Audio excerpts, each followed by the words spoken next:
Hi boys and girls, I'm so glad you're here. I'm Miss Josephine and welcome to my library.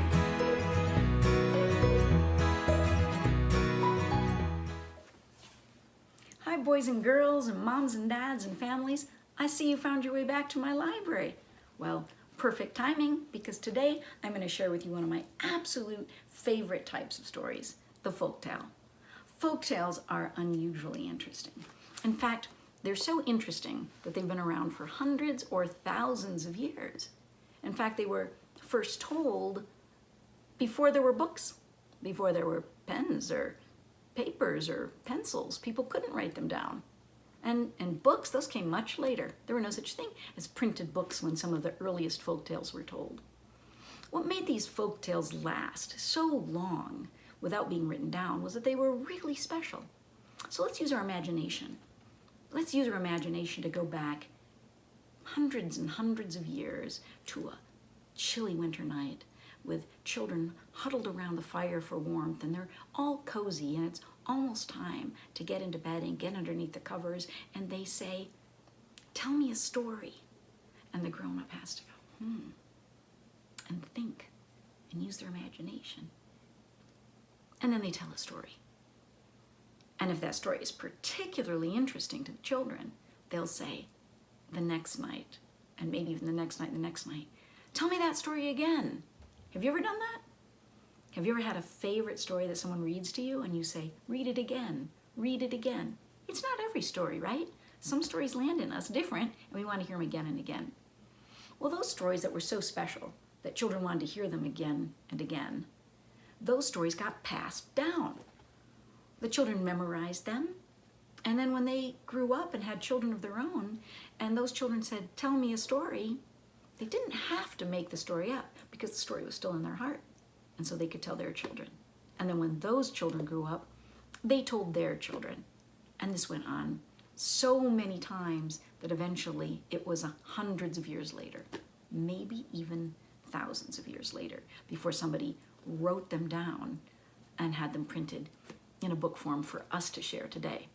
So what kinds of stories lasted that long? What made a story last that long? Not every story lasts that long. Lots of stories are forgotten.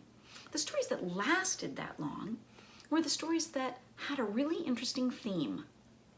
You may have heard the word theme. Maybe you heard it in a classroom, and maybe a teacher said to you, "It's the main idea. It's the author's intent. It's what the author wanted us to think about." And maybe you've been kind of confused by that. How do I know what that is? Like some big mystery. Well, in folktales, because they're kind of simple, and they're pretty short. The ones we share today are pretty short. And the themes are really clear. You'll understand what a theme is. And themes aren't boring. Themes are really, really interesting because they make us think. And maybe even they make us change. What we learn, what we think about, changes a little bit about who we are and how we want to do things. So what are some of these themes?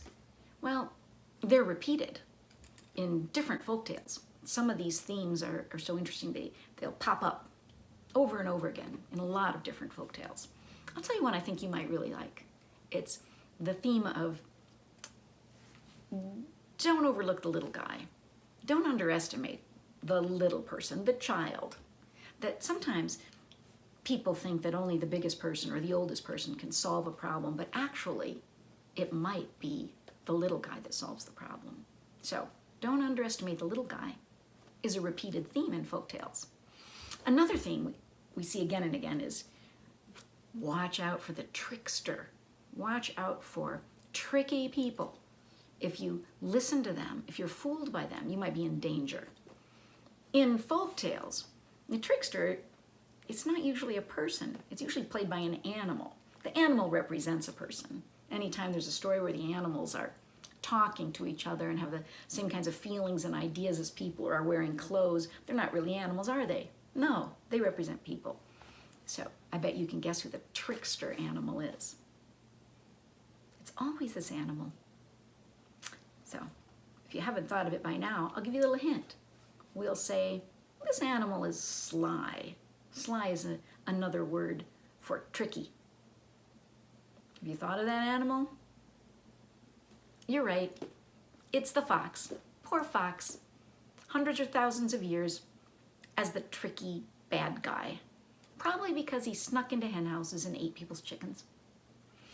Another really important theme we'll see again and again in folk tales is do the right thing. And we'll see this theme explored in really interesting ways, like there'll be a main character, and the main character will meet somebody new, and that somebody they meet will need help.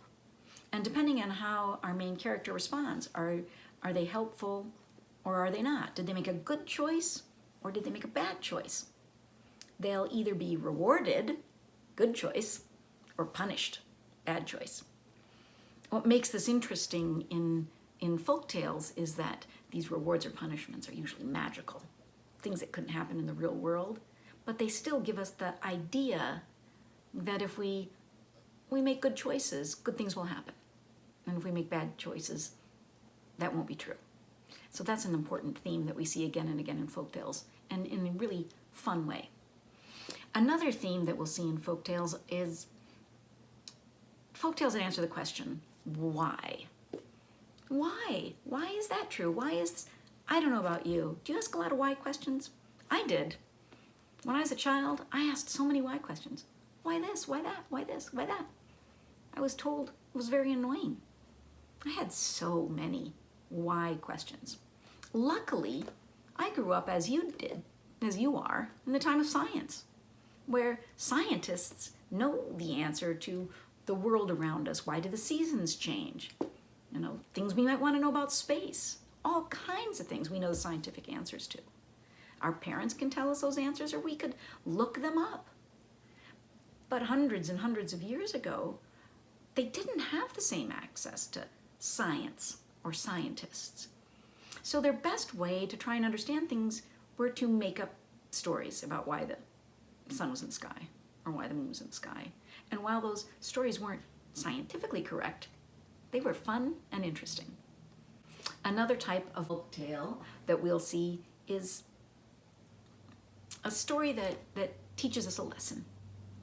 There's one that I'm going to share with you today that teaches a really simple lesson that's important to appreciate what we have instead of wishing we had what somebody else has instead, that there's no real happiness there. So these are really big ideas that we can find in really small stories.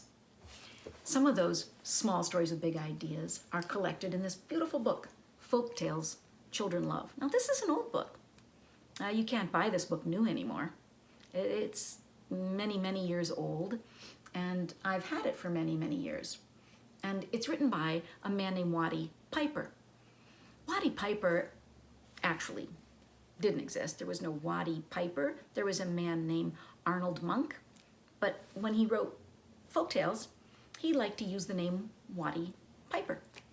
He also wrote the story, The Little Engine That Could. Some of you might know that story. So this is a particularly beautiful collection of these wonderful folktales, and I'm so excited to share it with you today. So, welcome to my library. I'm so very glad you're here.